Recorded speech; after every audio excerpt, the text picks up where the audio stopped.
हरीश चौधरी के साथ हो गया बड़ा खेला खेला करने वाले रविंद्र सिंह भाटी और हनुमान बेनीवाल। राजनीति के अंदर 1 मिनट के अंदर कुछ भी हो सकता है।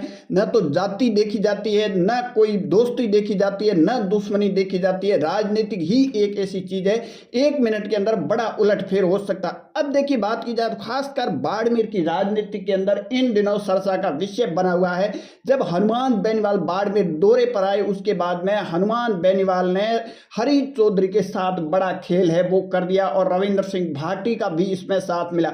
अब देखिए, रविंद्र सिंह भाटी और हरीश चौधरी की आपने 2024 के लोकसभा चुनाव के बीच में जो टकराव देखा था वो आज भी उसी तरह नजर आ रहा है। चाहे हरीश चौधरी की तरफ से राजस्थान की विधानसभा के अंदर ठाकुरों वाला बयान दिया, या फिर उसके बाद में एक और रिसेंटली तंज कसा है बड़ा मेवाराम जैन और रविंद्र सिंह भाटी पर। परंतु हनुमान बेनीवाल को आज भी वो कहीं कहीं अंदर एक खाने दर्द सता रहा है। कनिका बेनीवाल का चुनाव हारना और 2024 के लोकसभा चुनाव के अंदर उम्मीदवार बेनीवाल को तोड़ के बीजे कांग्रेस के अंदर ज्वाइनिंग कराने वाले हरीश चौधरी पर है।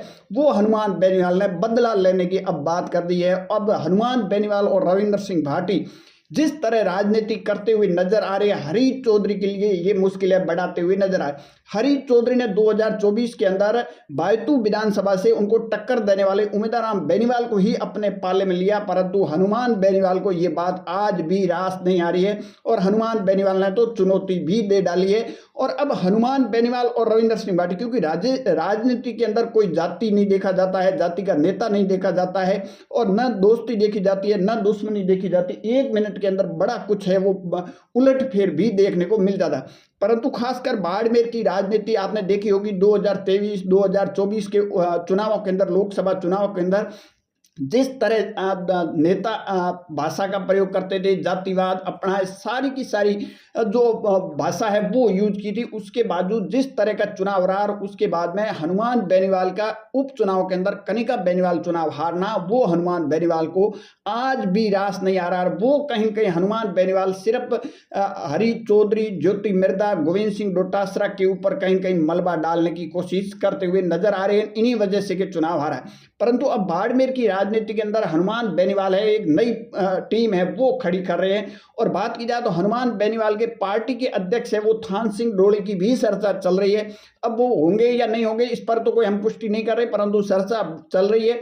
थान सिंह डोली के साथ अगर बाड़मेर के अंदर, बालोतरा के अंदर वापस अपनी टीम खड़े करते हैं उम्मीदवार बेनीवाल के सामने, तो कहीं कहीं कांग्रेस के लिए एक नई चुनौती बन जाएगी। क्योंकि एक साइड आरएलपी अपनी टीम खड़ी कर रही है तो दूसरी ओर रविंद्र सिंह भाटी जिस तरह मैदान में डटे हुए हैं, तो कांग्रेस के लिए, हरीश चौधरी के लिए मुश्किलें तो बढ़ने वाली है। खासकर बात की जाए तो जो आगे आने वाले 2028 के अंदर विधानसभा चुनाव के अंदर हनुमान बेनीवाल भी अपना बायतू के अंदर क्या कोई उम्मीदवार उतारेंगे।